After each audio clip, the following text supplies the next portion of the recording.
Coming up on OTH, Raymond and I cover the latest patch 11.4 and give our thoughts on it. We also talk about if it's worth it to time summoner spells like DoinB does.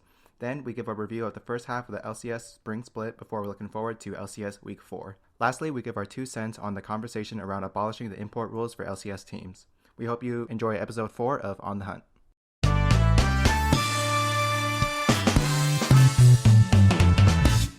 Welcome everybody to episode 4 of On the Hunt, a League of Legends podcast. I'm your co-host Chris, aka the Procrastinator, which it is what it sounds like. And joining me on every episode is our other co-host Raymond. Hello everybody. How's it going, Chris? It's going pretty good, dude. What about you? It's going good. Yeah, it's going good. I had a lot of games in this weekend, dude. I feel like I kind of degened a bit. Yeah, dude. You kind of reverted back to the basement dweller life? Yeah, just a little. I didn't clash though, but I got a full match history just from the last 3 days. So. Ooh, is it a full green match history or a red one? What are we talking about here? It was a good mix. I think it was a good mix. I tried to play some jungle. I was playing Phil all weekend, so I had some good games. I had some bad games. I had some jungle games. I entered a bit. Okay, yeah, we'll talk about the jungle more later on.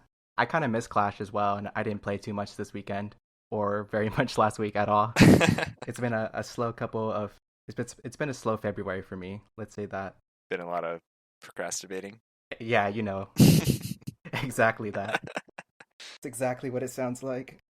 Okay, dude, well, let's just get right into the newest patch 11.4. Yeah. This one is going to come in with the jungle change, which is really just changes to a couple of the camps. So the basic gist of it is that on this patch, the EXP and the gold for killing the big Gromp, the big Krugs, and the smallest Krugs, as well as the big Raptor. The EXP and gold went down for those. You have any thoughts on like that jungle change or jungle nerf? Yeah, I mean, I think it's good. I don't know. I feel like it's rough when jungle is just full farm and you get super strong.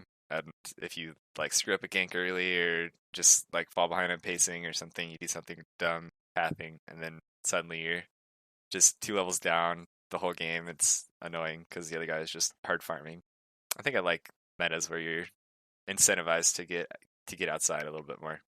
Yeah, those are my kind of metas too, because like I'm just like a dirty J4 kind of player, so I love to do just like level 2 gank and then like one camp gank again. Like that's just the way that I like to play jungle when I'm out and about in the solo queues. You know, I'm gonna be honest, I think for me, when I'm like actually playing it, I'm definitely the guy who just like picks graves and just vibes to full clearing my jungle on respawn, you know? You go bot to top, you base, you go bot to top, you base. Like that's how I like it when I'm in the game and it goes well, but it is kind of annoying to deal with when you're playing against it or when you lose with it. Yeah, I get that. Honestly, I've had a couple games in. I haven't played as jungle, but I feel like it's not that much different. Like just factually, the gold is down, and like maybe you miss out on a couple pink wards here and there. But I don't feel like it's that bad, especially because it's not every camp that got nerfed. It's just a couple of the camps. Yeah, I think it's I think I like changes like this where I think from a holistic perspective, like it's going to affect things, you know, like Udyrs that can full farm and gank or whatever, like they just are going to be less experienced and have less gold at the same points in the game, but you don't necessarily feel it, and I think that's actually like good because like I don't know, I played a couple games this week of jungle in my all filling. And I had one Mundo game where I like actually popped off early and we had tons of kills. And then, you know, I don't know. The other team was better than we were losing some lanes. But, you know, you don't feel, I wasn't super unkillable. And I did the same thing with Udyr in a game where I was like farming a bunch and it was pretty strong. But like, you know, he doesn't get to that same heights that he was at before unless you're like hard stomping. So I think that's good. I think that's good to know. I'm concerned that you're excited about a Mundo game, but you know that we'll save that for another time. Okay, this Mundo game was funny. I just remember we were like I was 2v2ing in mid lane, and the enemy Graves just like E'd into me and just like instantly died because Mundo is so strong early out of the jungle. When he has double buffs, I was like a level up on the guy because I double crab them or something, and then he just ran at me like, "Oh, I can kill him. It's a 2v1," and he died right away. It was funny. Okay, and then they did end up going through with the Samira change on this patch. Long story short, they decreased the melee and the damage of her Q at early levels because it scales up to be stronger than it was before at like max Q level and higher champion level. And then they also did end up removing the ability to E to your allies, including your own minions and your ally champions. And they also lowered the dash speed quite a bit. I think they cut off like 20% off the dash speed or something like that. Have you Yes. gotten to try Samira ever since the change? So the only game that I've played as Samira was in an Earth game, and the only thing that I can say about it from there is that not being able to dash to your allies does feel pretty bad. I think that just was something that even just going to lane and dashing through minions or whatever was nice, but you can dash through enemy turrets now. Yeah, I guess so. I guess that's the consolation prize out of all of this. Yeah, I did play against a Samira in a game where I don't know. It seems like when she does get strong, like if she gets through early game and stuff, and still like stays even or gets a few kills, like she gets really strong later still, and she still is does a shit ton of damage with her R and everything. So I think it's decent. I just hope that she doesn't become too powerful in the late game. Like she's one of those champs where you just get to level 16 and she insta wins. But I don't think it'll be like that. It just seemed like that was probably a bad game that we couldn't deal with her, but hopefully it's not that bad. Okay, and then in other news for patch 11.4, we had 5 champion nerfs and it's looking like 13 champions got buffed, as long as a couple changes to some items. Was there anything that interested you from this patch?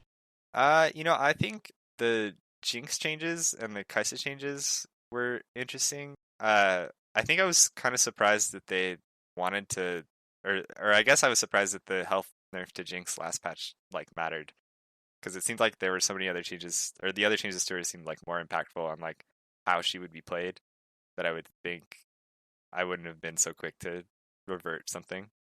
So I wouldn't be surprised if she turns out stronger than she is intended to be with that change. But I like the Kai'Sa change. I feel like that's a good nerf to that champion that has seen a lot of presence. Okay, yeah, so the Q nerf, the Q Yeah, damage nerf. the less damage per missile. Just reduces her wave clear, reduces her assassination. It's all good.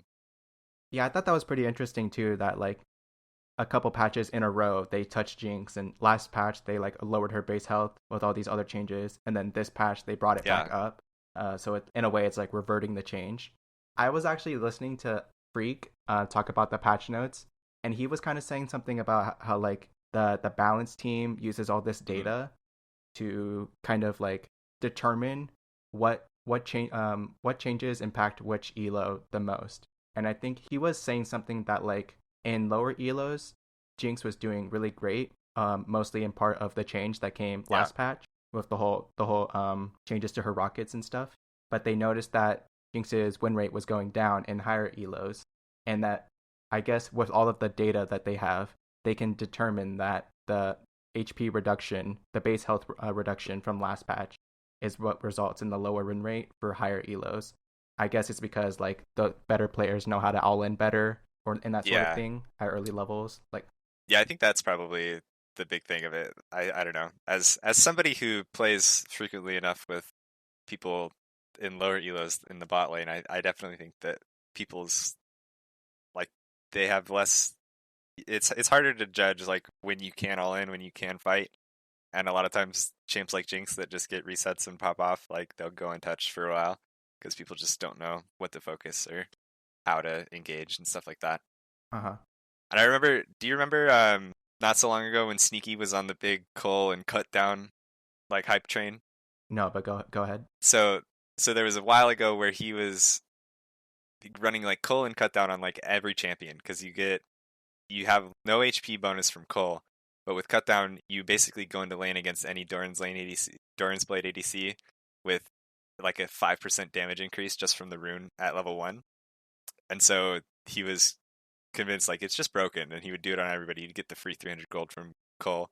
And then I remember Double Lift saying this was when he was still in LCS. I think he was still with Core, and he was saying like, no, I think that's shit. You play in high elos. or in competitive, and the enemy bot lane knows like, oh, you didn't take cold, that's 80 less HP. You're going into lane at such a disadvantage. In like any 2v2, you're just going to get one shot because they're going to know their damage. Right. So I'm not surprised that a 60 HP nerf like is impactful. Like that's 10% of their HP at level 1. That's, you know, an auto and a half from like level 1 supports or whatever. That's a big deal. For sure. Anything else for you on this patch? I don't know, I'm looking out. I still see more Soraka buffs, dude. I guess the Grievous Wounds is too big of a nerf to her. I don't know. I guess I haven't played that much Soraka, but we'll see. I would say for me, I'm not too interested in a lot of the champion changes. It's a lot of just like numbers tweaks for most of them. I think the ones that matter the most is like the healing reduction on Renekton's Q. What I'm most interested in is the change to Everfrost, where they lowered the cast time for it. So it feels really smooth now. I've gone into like a couple custom, just like practice tools and just tested it out for a couple of champions. And being able to cast it alongside other abilities, like you can do weird stuff. Like you can cast Silas Q and Everfrost at the same time. And there's just weird combinations like that I don't know if you could do it before, but it feels really nice to do it now. So I'm looking forward to giving that item a better try in the future with some other champions. Because there's like cool interactions like that. Like another one that I found out is that like, you know, for like Galio's E, do you know how like he like pulls back and then punches forward on his E? So with the prowess of my mechanical keyboard, when you cast your E and he like backs up, you can mash the Everfrost button and the skill will come out during your dash. And I'm not sure if that's supposed to happen. That's interesting. Because if you don't mash it, it won't come out. But if you really try to like mash it, then there's like a short frame of time in which you can get the Everfrost cast off. That does seem interesting. Yeah, I wonder. Okay. I wonder if we'll see Galio's building Everfrost. I feel like Protovelt's still really good on that champ, but yeah, probably not. I've actually really been liking Shirelia's as well. Oh yeah, I haven't tried that. I think I saw somebody do it. I think Perks did it in LCS, but I'm pretty sure that's like some faker build, to be honest. Mm-hmm.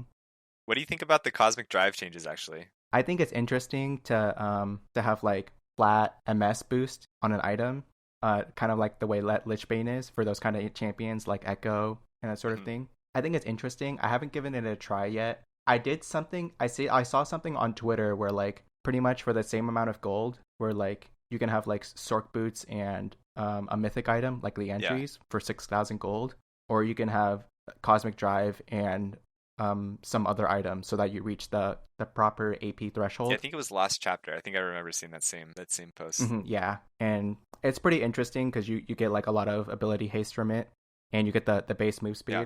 I think it could be interesting for some champions like Echo, for example, but I'm also not too sure because you can play Echo without like your rocket belt completed and that sort of thing.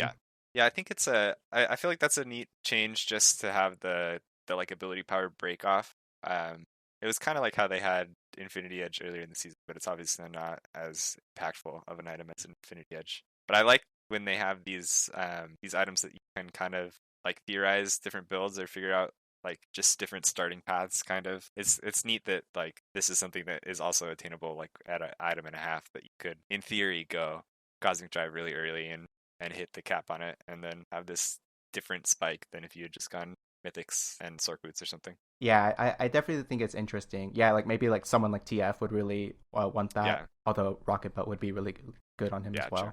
I think that like not a lot of people were really building it before, so it's cool that they're changing it like this, and just see if more people build it when it does what it does now. Yeah.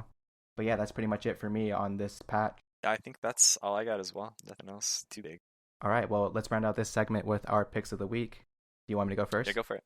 Yeah, so for my pick of the week is going to be Caitlyn this week. She did get a couple of buffs this patch, and every time I see that, I get kind of scared because like sometimes you just never know when like Caitlyn is gonna start dominating the meta and starts getting played like every game if she's really strong on that patch for the early levels, because that's honestly what really matters, is that when you're playing like solo queue and your bottom lane just loses first tower and then their enemy Caitlyn starts to come middle and pushes that tower too, and then she might have this kind of like small fall off between like 20 to 25 minutes, but at the same time she's like really ahead, and so if you get hit by like a Storm Razor auto, and it could just be a good night for you. So I really like Caitlyn. I really like when you feel like you can really take advantage of her range over some of these other champions, like Kaisa sometimes, and maybe even Samira. I do support your enjoyment of Caitlyn though. I think some of my favorite gives in League are still where you play Caitlyn and you stomp laning phase so hard that you by yourself get every single turret plate on the map. I think I've done that once where I've gotten like all 15 turret plates and I just was like, this is League of Legends at its peak. This is what I played for. Yeah, dude. And then just give me the red buff. Let me have at it, dude. Yes. Like, sometimes, honestly, Caitlyn, a red buff Caitlyn, I would honestly not feel so bad to make an attack beat item second. If it was like Kraken Slayer, Phantom Dancer, or Kraken Slayer, Hurricane, or even Rapid Fire, I wouldn't feel as bad. Yeah, that's true. Compared to some other champions. So yeah, that's gonna be my pick of the week. Rest in peace, the Hurricane headshot interaction. You know what? I'll piggyback off your pick of the week and give our listeners something to play when Chris inevitably locks Caitlyn against you in the bottom lane, and just play buff Jinx. I think she's actually gonna be. I think she's gonna get better and better as people play her more. After these changes that came last patch, really, with the attack speed bonus, and I think Jinx is actually a pretty good answer to Caitlyn if you want to play something that does more damage. I think historically, champs of like Ashe and Varus have been really good in Caitlyn because they can punish her for being out of position and can engage from a longer range than she can like fight at. But Jinx like kind of matches Caitlyn head to head with range and damage, and actually like out damages her in team fights if like you both get the free hit. Just because you get so much AoE with your rockets and resets. So if you get to a point where Caitlyn doesn't overtake the laning phase, or you can get away with like a Lulu support to just carry you through with shields and stuff, then I think Jinx is a really good answer into champs like that. And I think she'll be pretty good with the changes. Wow, dude, I sense some animosity there. I'm not sure if this is a good idea for us to battle against each other like this every week. I don't know that it could be every week. I just, I think it's easy pickings. All right, dude, in-house me right after this. Okay, we'll see. Now let's get started talking about LCS Week 3. We're officially done with the halfway point for the LCS Spring Split season. With 3 weeks done, that means every team has played every other team. So every team has played 9 games so far, and that's the halfway mark for the split. Let's talk about the standings right now. So in first place, we have C9 at a bold 7-2, followed closely by 100 Thieves, Dignitas, and TSM, all at 6-3. Next up, we got EG and TL at 5-4 to wrap up the top 6. And then right behind them is IMT, just 1 game behind, FlyQuest, Golden Guardians, and CLG out in the last place because someone has to be there, unfortunately. Always got to have somebody bringing up the rear, that's for sure. You have any thoughts about how it all turned out after 3 weeks? I think it's pretty interesting. Just the top 4 that we have, I think, isn't too surprising in terms of the teams that are there. I mean, Dignitas is obviously the big standout from those guys, and they've had a really great split so far. But I think C900 Thieves, TSM, we all could have could have predicted that. It's just TL is kind of missing. They've dropped a few games. I don't know. It's not too crazy. I feel like it is still really early. It's kind of weird being here after only 3 weeks and having every team played each other.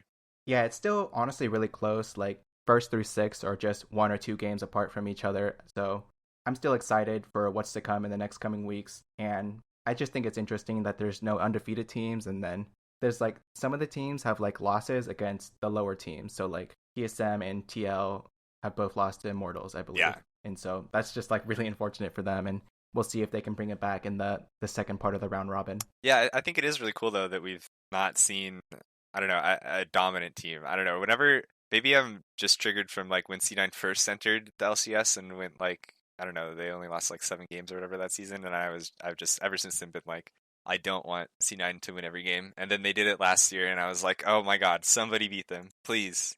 Yeah, I feel like I like it when there's an undefeated team in a split. It makes me feel good about like rooting for them, or at least being confident, I suppose, with the region in a weird way. That there's somebody who's like, that there's at least a team that all the other teams can look up to in terms of performance and learn a lot from them. Yeah. So I think it's good when there's like a standout team. But right now, like C9 is in the lead, factually, but really they're just 1 game up. Yeah, I feel like from the first couple weeks, I don't know. I still don't even pin C9 as like a standout. Like I think they deserve to be first place after the games that they've, I mean, like obviously their record's there, but I'm not like this is definitely not the C9 of 2020 spring at this point in their. I don't think their first place hold is very solid. Yeah, I think it's because they lost Niski, and when they lost Niski, they lost the DoinB timer technique. True. Gotta have somebody doing DoinB timers. Dude, I've actually tried that before, where like you like write it all down and you copy paste it like really Yeah. hard, like 5 times in chat. It's actually so annoying to like find downtime in the game to like think about not only your opponent's flash, but maybe any other flashes or summoner spells that you can think of. Like usually you do find time sometimes, like walking back to lane from base or walking around in the river and stuff like that. But it's just so much more effort when like it's worth it. I think if you can do it, it's worth to do it even starting at like high gold, low platinum. It's worth it to do it if you can build that habit out. Oh yeah, for sure. But it's a lot of fucking work. Yeah, I agree. I think one thing that I've noticed, and like whenever I watch pro players stream, or especially when they duo queue, is always when I like take note of it, is that people call out like flashes that they see in fights as it happens. And I always like try to do that because the amount of times that there's been a 2v2 bottom and I just assume that they used all sums because like I used heal or something and I was like, oh yeah, they used all sums. And then my jungler comes right after and it's like, oh yeah, they did not flash because they definitely just flashed away from you. So sorry about that. It happens way too much. So if you are trying to get better, I think that's a way that I always think of is to try and call it out as it happens in a fight. And then it's way easier to remember that you said something about Azir's flash than trying to remember if Azir flashed in the fight by like replaying what happened. Right. Okay, and then also now that week 3 has passed, we've got to see all the champion picks that went through the 15 games from this week. So let's just do a quick rundown of the week 3 LCS meta. In terms of presence, as to what, like how many times a champion was picked or banned, we'll list off the top 10 here. So we've got first place Udyr, followed by Senna, Rel, Olaf, Azir, Kai'Sa, Seraphine, Hecarim, Renekton, and Lilia. So those were the top 10 most seen champs in Champion Select. They were either picked or banned throughout the weekend. Do any of those interest you, or does it sound pretty standard? I mean, it sounds pretty standard, dude. Udyr in every single game. I mean, that's just the world we live in nowadays. So I like the prevalence that we've seen of these horse comps where they just pick Hecarim and Rel. I think that's really funny. I don't think it's good. I feel like they've lost a lot of the games that teams have picked them in, but I think it's funny as a comp.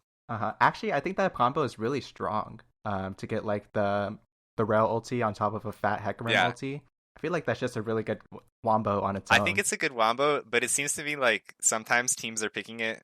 Like teams picked Camille Galio a lot, where it's just like, oh yeah, Camille Galio, like that's a combo. In my head, I know it's a combo, let's draft it. And then they get into the game and however it works out, like they just aren't that good against the team that they picked it against, or they fall behind or whatever it is. And then it's just not as useful as it sounds like in isolation or in its ideal situation. Okay, I can get with that. Next up, we'll talk about the top 5 bans from the week 3.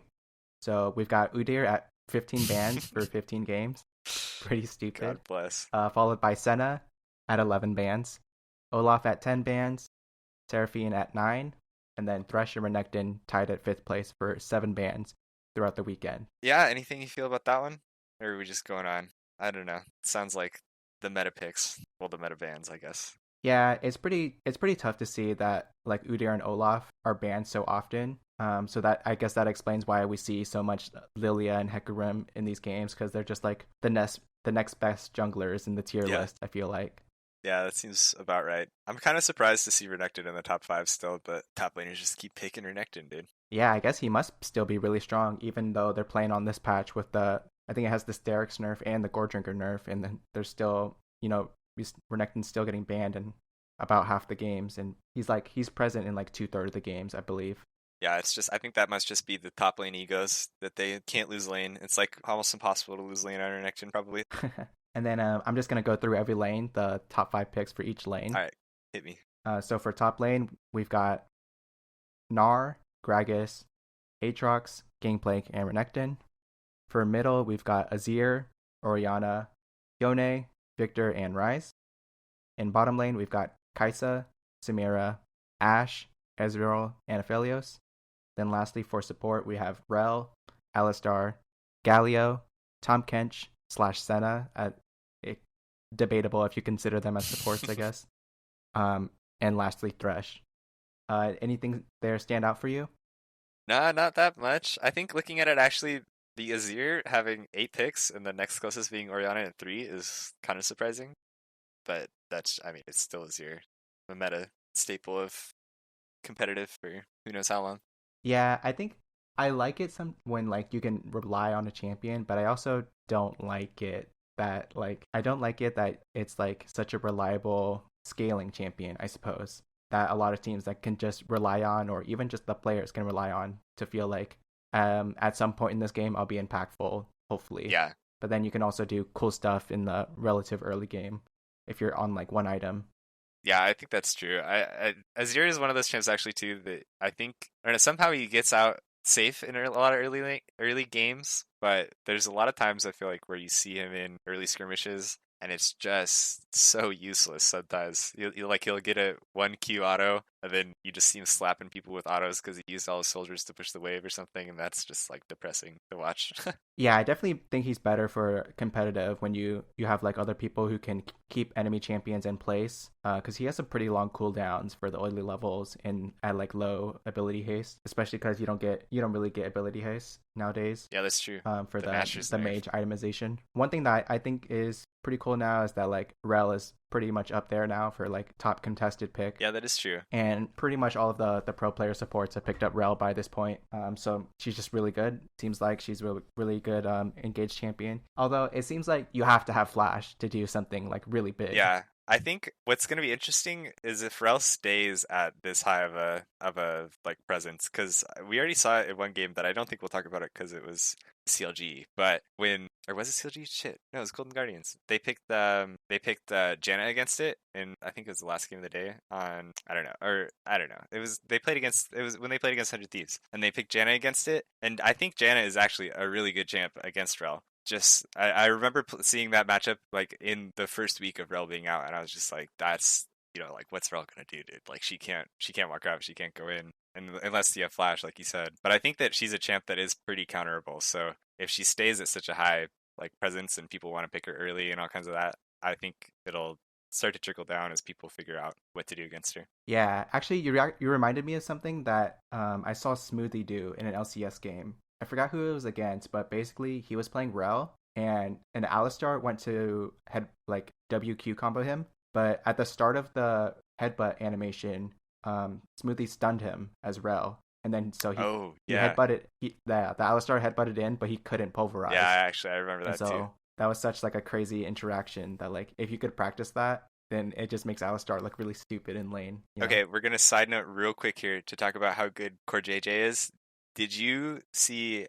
I think it was not this past week, but the week before, after one of those game days, CoreJJ streamed a little bit, and he streamed and talked about like all these interactions with like Nautilus and Blitzcrank and Thresh and Leona, and like he was telling him how like he's telling his stream and like he got a viewer in to show it off in like custom games, like all the different interactions that you use to just completely abuse like the picks in the opposite directions. And that guy is so big brain about like these small interactions to just completely nullify an enemy champion lane and win trades and all that kind of stuff. It's nuts. Yeah, I think I saw one clip where like if you're playing Thresh and you get pulled by Blitzcrank, you can like time the flay in a certain way where Blitzcrank can't knock you up off of the hook. Yeah. And then you look stupid with your pants down as the Blitzcrank. Not that I know that feeling.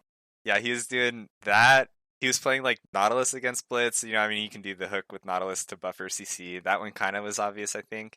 He was doing Nautilus against Leona, and I think this was one that Doublelift had spoiled on like one of his first co-streams, where like as Leona E's in, if you can react to it, you can Q as Nautilus at the Leona, and you'll pop off of Leona where she can't Q you back, and like you can E and walk away, and you just auto win the trade because Leona doesn't get to stun, she doesn't have any gap closer anymore, and you just can chunk her, and your AD can like hit her back. Yeah, but can you do that on California 70 MS ping? No. That's why I play ADCs, and then I can blame it on my support. Dude, why can't we have a California server again? I feel like we deserve it. That's the only thing holding me or West back Coast server from at least. being diamond. Honestly, for the past 5 months, like 4 or 5 months, I haven't been playing on Ethernet. Actually, I've been playing on Wi-Fi. That's doomed. And I've actually felt like I've felt like this. It's like a weird. I don't want to say packet loss, but like sometimes you get like a stuttery kind of difference every once in a while, where like a lot of motions aren't smooth. Like a lot of the dashing sort of skills, they don't have this smooth animation, and a lot of their like. I guess a lot of the movement kind of is like it's skippy, I would describe it as. So mostly like for example, if you play Rek'Sai, you should never get hit by a Lee Sin Q, because you're supposed to be able to knock him up during the resonating strike animation. Right. But sometimes you don't always smoothly see the Lee Sin Q or the Vi Q animation. And sometimes even like when I play Galio, sometimes I'll press E and I'll watch Galio back up, and then he'll just skip to like the end of where the range goes, which is fine with me. Like I knew I was going to go that way and that far. Right. But when it's Lee Sin coming from Fog of War and you don't know how to time it, that's kind of annoying. Yeah, especially for those like since we're talking about little interactions, like you're not supposed to get hit by a Lee Sin Q as Rek'Sai and like little stuff like that. Yeah. Okay, well now that we're done talking about the week 3 meta, we finally got some good news that CLG finally has their real jungler dude. Woohoo! After a whole month and a half. Well, I guess like a month ever since the lock-in tournament started, since that was like mid-January and we're mid-February now. So He finally got his visa approved. He got into the States earlier this week, and I think he might have had like 1, maybe 2 days of practice with the team. I think it was 1 day of practice, if I remember right. But yeah. But yeah, they got their boy now, dude. You have any thoughts on that? Dude, I was saying it. They looked like they were going to do it and prove me right. They came out with Broxah first game. They're against C9. They're the first place team in the league. CLG hasn't won a game yet, and they almost won. They should have won. CLG is somehow like bad enough to not win these games that they like should definitely win. But they got a pentakill, which is hype. Turtle getting some more lifetime pentacles. I don't know. This team, I'm glad for them that they got a guy back. I think they're going to really benefit also from this like extended season and having like all of summer still count towards or all of spring still count towards like the summer placements. So hopefully they have time to turn it around and this isn't going to be too big of a deal for them. Oh, I would think if you're CLG, you would want it to reset at the summertime. I mean, you'd want it to reset the way that it started out. But at the same time, I don't know. Like I think about it, because I'm used to watching, like other sports. I feel like it's really easy to do badly. You go on bad streaks or whatever, but it doesn't feel as bad because there's time to have a streak in the other direction, and then you're pretty much back to normal. So that's what I would think. But you're right that obviously it's better to just like reset and have no losses on your record, when summer starts. But at least this way, you have time. Like the second split here isn't meaningless to you just because you're 1-8 already. Like that'll be nice, I think. Oh, I see what you mean. So these next 9 games really still matter to them overall. Yeah. And you can still feel good about, improving and not just be stuck in this like, man, we're going to get 8th or we're going to get 10th place. There's no way we're making spring playoffs. Like, just kill me now kind of stuff. Right. Yeah, that's a good point. And you know what? It could be possible. They can pull off the 9-0, dude. True. They've got 9 games ahead of them. Imagine if they slipped in at like 6th place. It's not impossible, dude. That's what I'll say. That's true. I mean, I think they've got the right players. They've got some standout people in a couple positions. I don't think it's impossible. Maybe 9-0 is stretching it, but like let's say if they can win like 6 games and they can knock some other teams out of playoffs who maybe should have been in there, and maybe like someone else like IMT or FlyQuest can slip in if they also do well. So yeah, I guess CLG still has a big role to play to finish out this spring split with the roster that they have. Yeah, definitely. I mean, yeah, like you said, I think playoffs in spring is going to be hard, but they can easily be in contention. And I mean, obviously, they're only if you're thinking about summer and it's top 8 that goes to that, right? You're barely 2 games behind whatever the 8th place team is, right? So you're still definitely in contention. Nothing to be too worried about as CLG fans. I think this weekend is promising for them. Yeah, I won't be watching their games, but I'll look forward to the results. I'll look forward to the Wild Turtle Pentacle highlights still. Oh, I'm sure they have good highlights no matter what. Okay, let's get into the games for week 3 of the LCS. The first game that we were looking forward to from last week, starting on Friday, was going to be TSM versus EG. where TSM managed to pull out the win in that game. Did you have anything to say about that game, dude? Dude, this was the game where Spica went Divine Sunder on Italy, right? Yeah, I think so. I think that he did. Yeah, and then CoreJJ tweeted about it. How like he tweeted something that like the display wasn't working properly because Yeah, it looked yeah. like Nidalee had items that Hecarim should have. Yeah.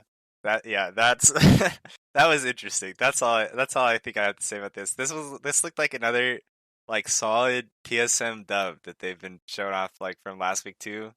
Like I don't know, somehow PoE just picks up a shit ton of kills on his ear, and then they just choke the hell out of the other team and walk into their base in the game. Yeah, I think if I remember it properly, I think EG had a couple good moves in like the first 10 minutes. They were really putting it into Huni and not the good kind. But after like a certain point, like 14 minutes in the game, it was all TSM. Yeah. So I guess maybe that's that kind of experience is what separates the big boys from the little boys. Yeah, maybe. And I'll never know that feeling. Still another good win for TSM. I like to see this. It's a good part of their good 5-game win streak. They were all solid dubs, minus the Golden Guardians one. Yeah, good 4-win streak. Okay, then moving on to Saturday. First up, we had C9 versus Dignitas. I was looking forward to this one since I wanted to see how Dignitas was going to do because they were on a pretty big win streak as well. I think a 5 or 6 win streak as well. Yeah. But C9 put a stop to it, where Perks pulled out the Tristana middle, and he was just absolutely popping off and destroying the bot lane of Dignitas. Yeah. And in the end, it kind of turned out to be a stomp because Perks just really took over that game. Yeah, that one was yeah, I don't know. There's not much to say about it besides what you already covered. That's Perks showing why he got paid the big bucks this off. Feels bad for Dignitas to get to lose their streak though. It was fun to watch them keep going on that. The all NA team, you know? Yeah, that's for sure. And you know what? That's not even a bad loss. Like that's the first place team, I guess. So they can kind of brush it off mentally if they're about that. And then next up to harp on TSM even more, we had TSM versus 100 Thieves to determine whether 100 Thieves would stay in second place or not. And once again, TSM did pull it out for the 6-win streak. I don't really have too much to say about this game. All I can remember is that like there was like a lot of places where both teams were going to get into a skirmish, but the champions that TSM had were just a lot better for starting off a fight. Because I think 100 Thieves had a lot of like weird champions like Jace and Nidalee, where it's just like there's a lot of poke, but not a lot of engage that I can recall correctly. Yeah, and TSM was just able to kind of force their way into whatever position on the map they wanted if they had the timing on it. That's one of those comps that's just really hard to play with. Low CC, you have high range, but like you don't really have threat on people if they can force their way inside your range.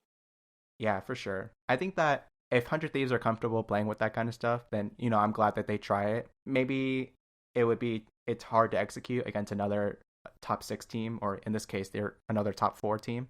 But, you know, I'm glad that they're trying out that kind of stuff, or not even trying, that, you know, they're willing to pull it out and see how it goes. Yeah.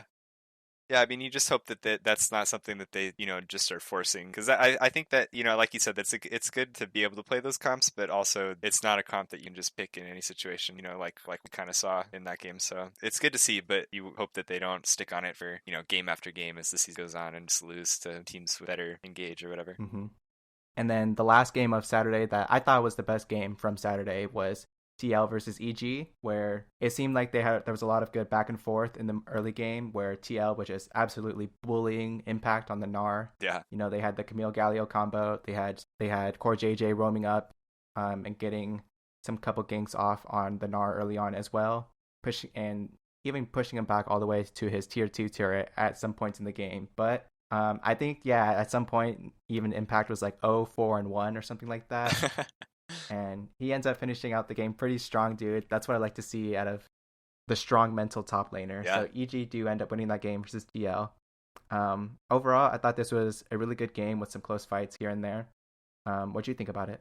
Yeah, I thought this one was pretty fun to watch too. I liked Jizuke's Yone actually. I remember from this game him getting a few like pop off kind of moments. Like it's good. I think it's fun to see that champ. It's fun to watch that champ like go crazy. I think it's not fun to play against that champ, and you can definitely feel bad if it's your team that he's beating up. But I like to see numbers go big crits.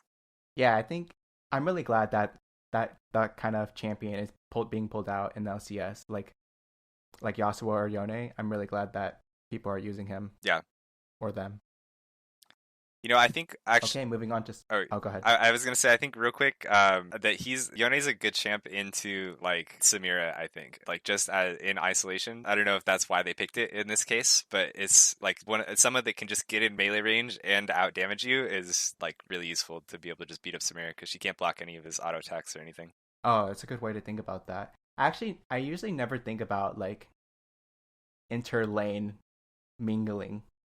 Yeah, I think I thought about guess. this like just as maybe a champ that you could actually play into it. Like I think if Samira was super present, I think you might see people pick out like Yasuo or Yone bottom lanes. I don't know if Yone can go bot lane, but I think Yasuo is one of those champs that teams have played bot lane in the past, Like you might see someone play like Yasuo Alistar, Yasuo Thresher, Gragas or something into Samira lanes if she was super present. Oh yeah, that's a good thought. A little bit of flex pick there. Yeah. Theoretically. We'll see. Maybe Perks will pull it out, and he'll just be like, "Shut the fuck up, Sven. I'm going bottom. You can play Lucian mid or something, but I'm picking Yasuo against this guy." Dude, that would be hot. Honestly, if they could just like. I feel like teams should do that more. If there was like, well, I guess Fnatic used to do that with like just throwing Bwipo bottom and making him play top lane champs down there. I would like to see that more if teams could do that. I could see it.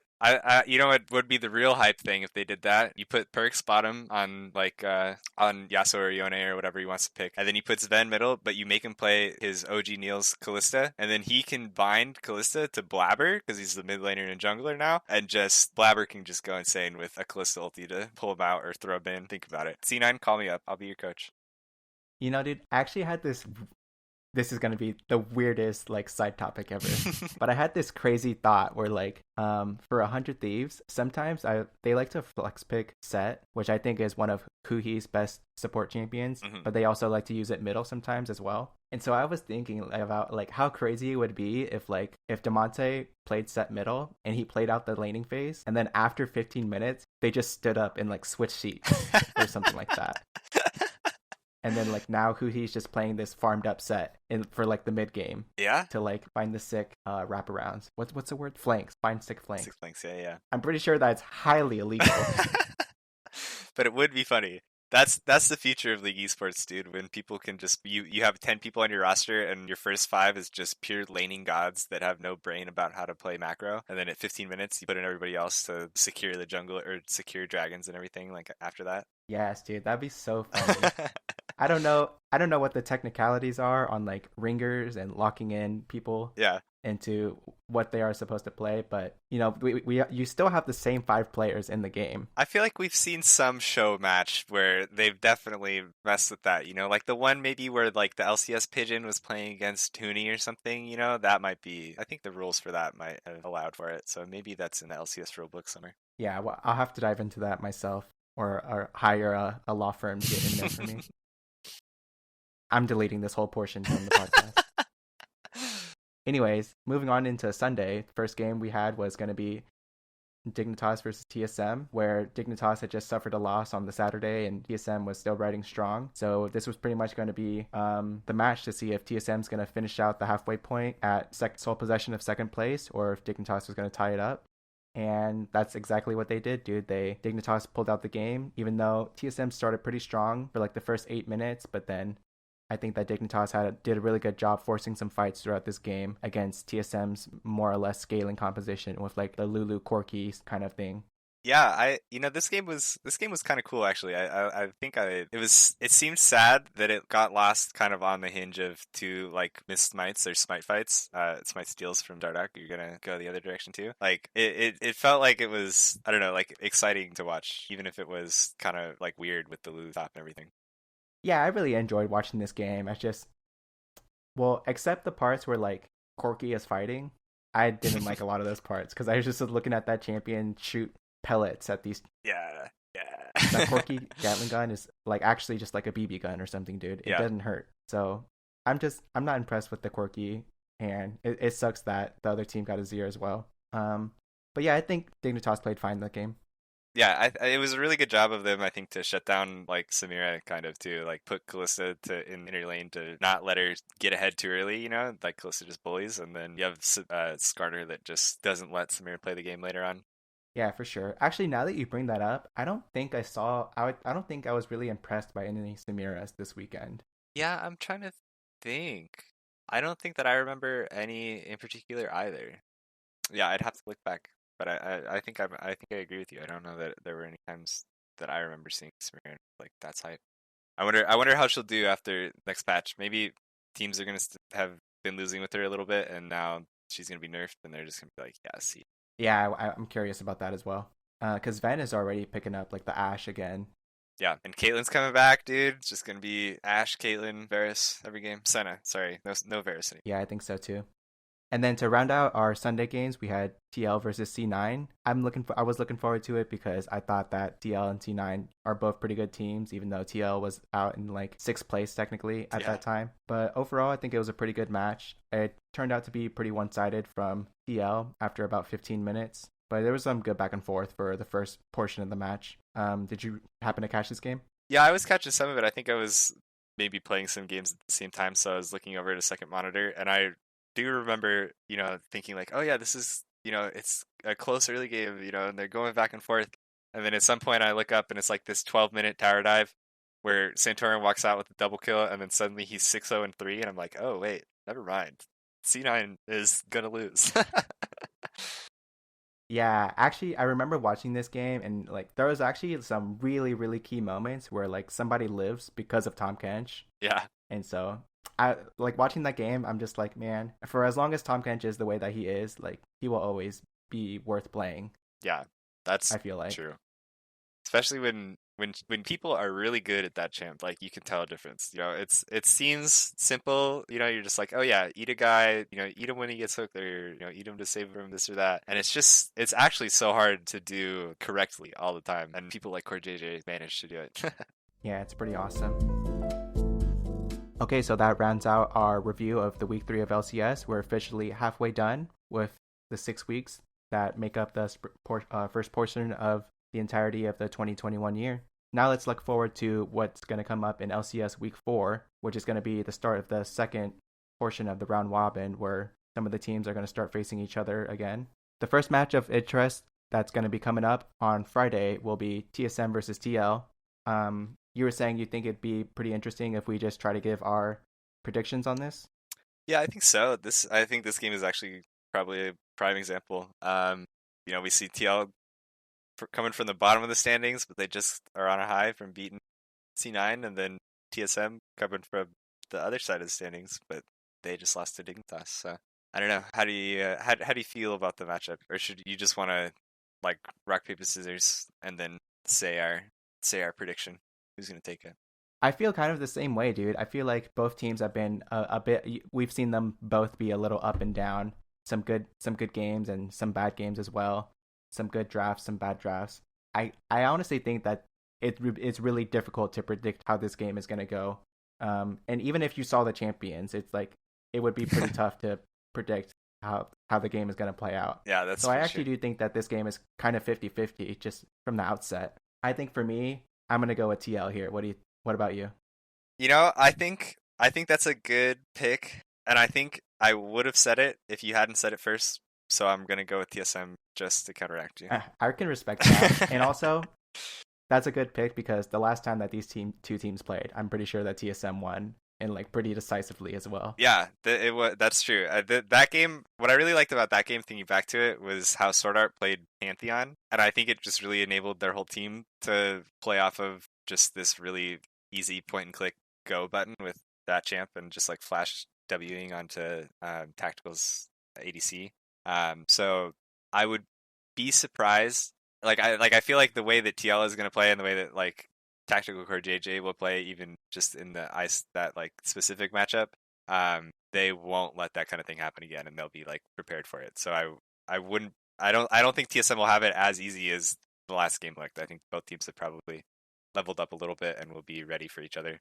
Right, I think so too. Yeah, I'm really looking forward to that match. That's the kind of match where you get some food delivered by a delivery service that shall remain unnamed, unless you want to sponsor us on the OnTheHuntLoLPodcast at gmail.com.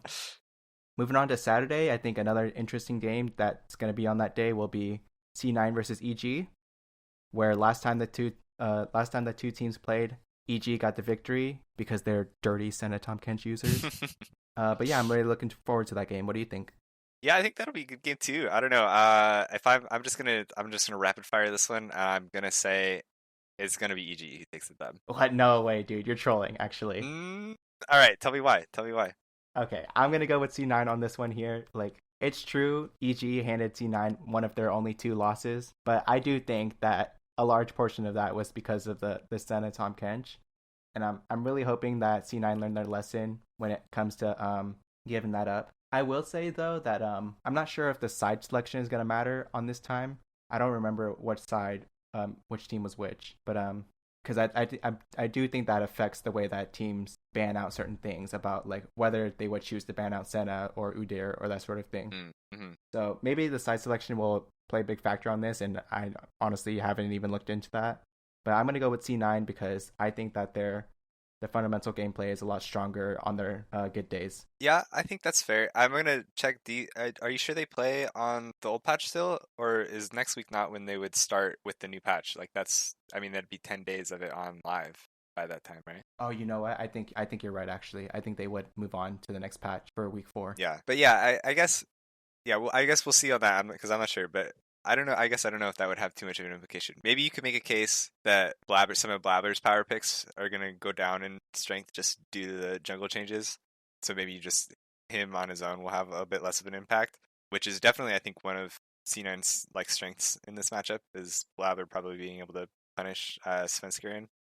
But I don't know. I think I feel like this is how EG is gonna play all season long, where they're gonna have like some weird games and where they just look like chickens with their heads cut off and kind of inting and whatever. But I think that they're as a team kind of play up to their opponent, and I think that they have like good players to like back that up. Whereas we've kind of seen the same thing with Immortals kind of play up and down to their opponent, like with them knocking off TSM and TL, in those games. But I don't think that they're as good as a like whole squad. So I think EG coming into C9, especially if they've already taken a dub, I think they could pull it out. I'll expect some big Jizuke plays, big Jizuke energy. Yeah, we're definitely gonna need that from him. We're gonna need the Jizzy Jizuke. The Italian stallion. That's what we're waiting for. And then to round off the weekend, our game of the day for Saturday is going to be Sunday. 100 Thieves versus C9, where previously C9 had won that matchup. I would say in a pretty close game where I think 100 Thieves even got Dragon Soul in that game, and C9 didn't get any dragons, but they still managed to pull it off with the victory. Who are you going to go with in this matchup? I think my gut tells me that this is going to be closer to a matchup than I'm thinking it's going to be, but I think it's going to be C9 this time. Especially if I'm predicting them to lose to EG the day before, they're going to have some chips on their shoulder.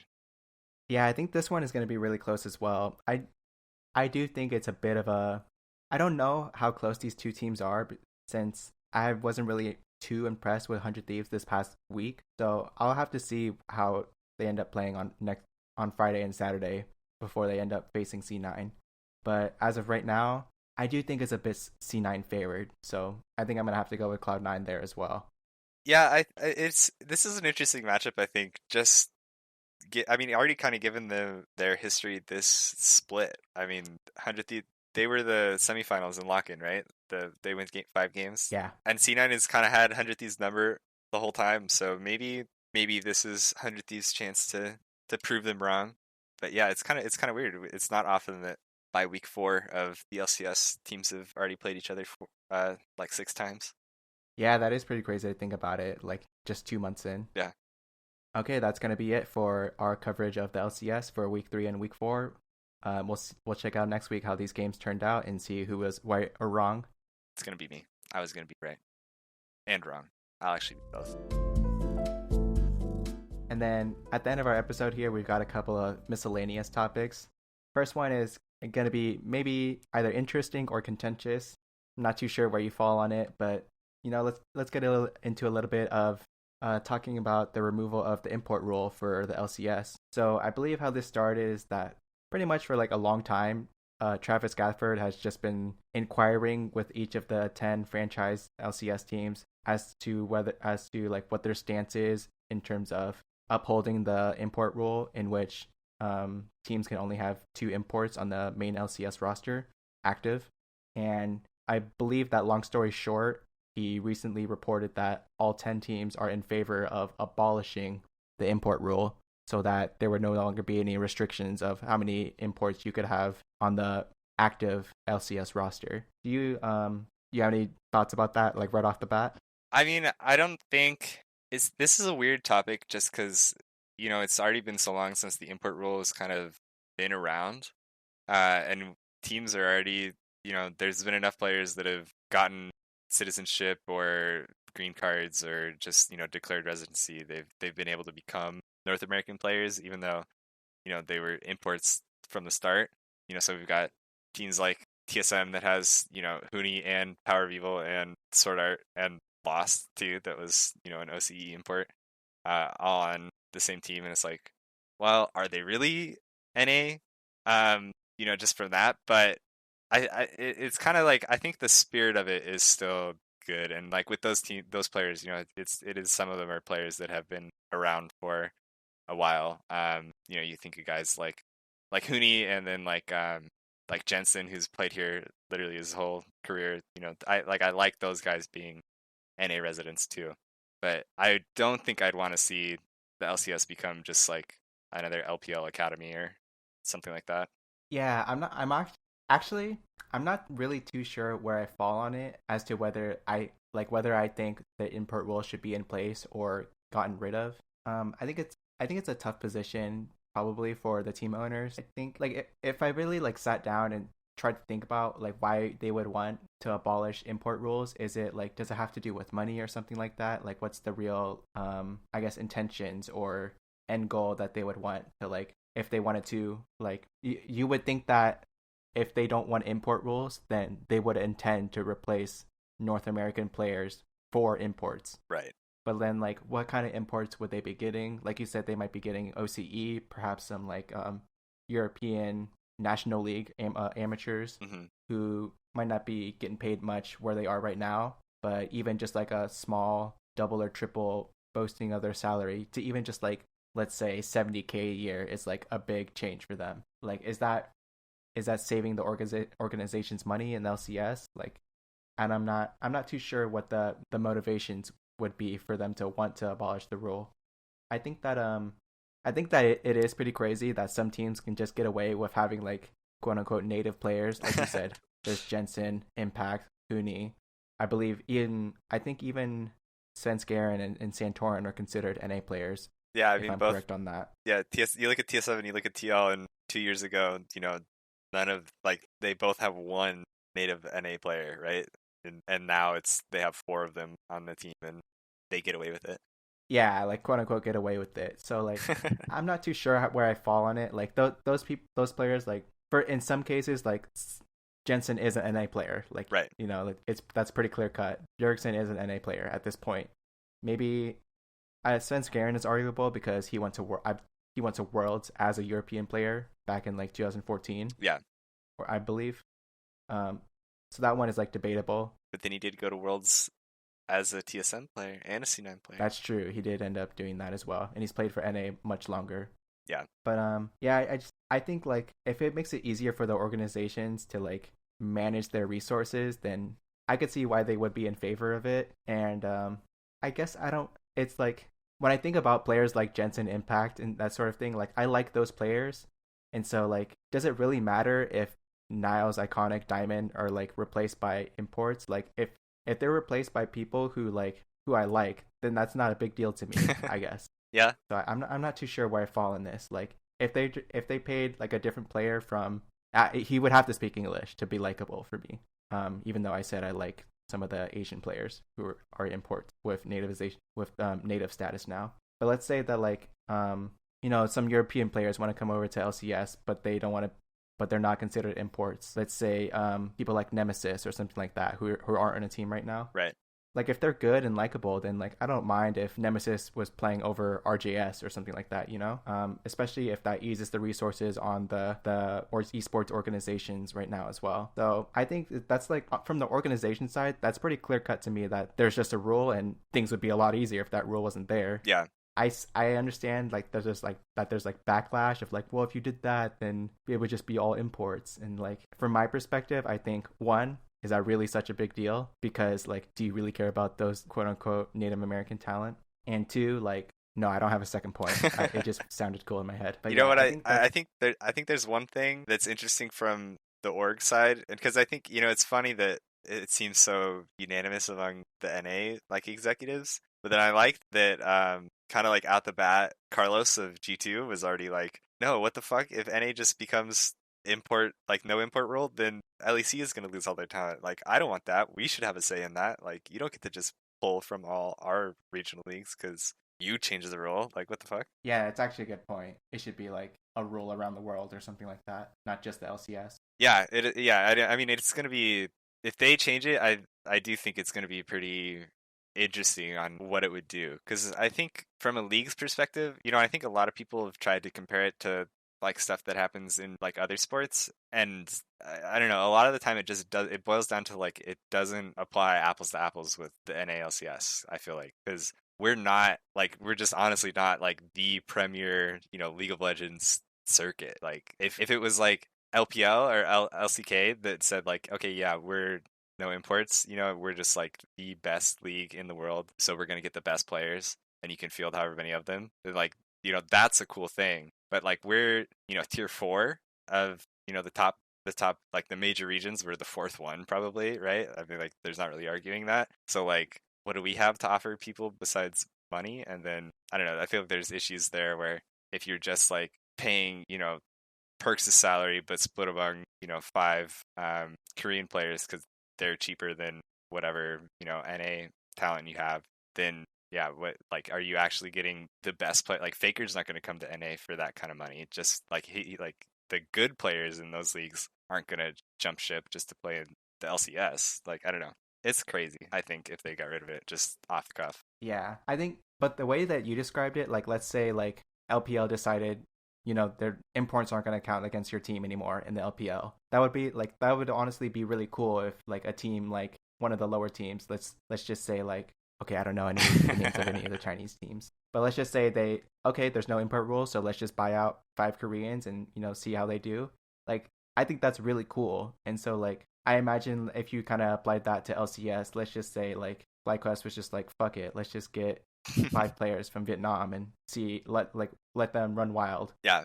And then, first of all, I think some people would like that just to see that Vietnamese players flourish. And also secondly, like don't act like if they started winning, you wouldn't start rooting for them, So I think it depends like person to person as to whether like you're okay with the organization the organization doing that, and two, if the 5 imports actually do end up succeeding and that sort of thing. Yeah, that's true. I don't think it's so like clear cut and dry one way or another. And also another thing is that like if they spit all this, I guess, BS about like how the 10 franchise teams are all in it together and they want the LCS to succeed, and Riot Games wants to work with the 10 LCS organizations as well to like not only split the income that comes into the system, but also to make sure that there's like a true partnership going on. Yeah. If it's fucking reported that all 10 teams don't want the import rule to exist, then it shouldn't be there by next year. Maybe summer is too quick, but like by next year or this off season, like it should be gone then.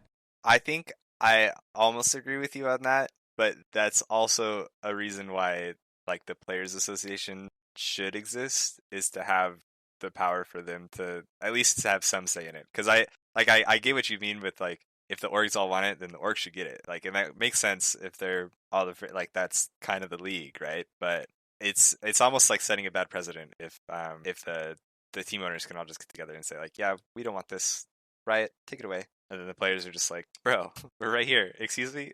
Yeah, that's true, dude. And then all the NA players are sitting here like, they took our jet. Yeah, we'll see though. I don't know. I'm also being reminded right now of CLG trying to play in OGN like in season 2 or whatever that was. And I don't know how that really relates other than it's a full foreign team playing in a different league, but I don't know, it'd be an interesting example of, at least like if it was that North America became, just a hotbed for, all these random B tier Koreans or whatever to go to, you just have 8 teams of Koreans and then like one 2012 CLG and one like 2020 Team Liquid, then like how did those two teams compare is like also like a thought experiment kind of, or what you might want to think about as a league. Yeah, I see what you mean. But even then, like I think that's interesting. If like let's say there's only like 4 teams with a mixture of native and non-native talent, and then perhaps the rest of them are just fully fledged out with import teams. Like that's still in the end a product that I would watch. I want to see like the people. If it was marketed correctly, you have like, I don't want to say old guard, but like the people who holding down the streets per se. Right. And are they gonna let in these new people run the wild and that sort of thing? It would be really sad though if the LCS did do that and went through all this trouble and imported 80 players, and then what happens is we get one team who goes to Worlds, like we get our 3 seeds into Worlds, and then they all just 0-6 in groups. And it's like, well, experiment failed. LCS blows. Yeah, and again, I'll blame it on the ping. Can always blame it on the ping. All right, dude. I like all the passion that we had in that last segment, but that's going to be it for episode 4 of On the Hunt, a League of Legends podcast. I hope you all enjoyed it, and if you did, be sure to subscribe to our podcast on the service that you listen to us on if you aren't already subscribed. We would appreciate it if you also give us a rating or hit the like button to show us some support as well. You can find us on YouTube as well as your podcast player of choice, such as Apple Podcasts or Spotify. We hope to see you all next time for another episode of On the Hunt. Thanks everyone for listening.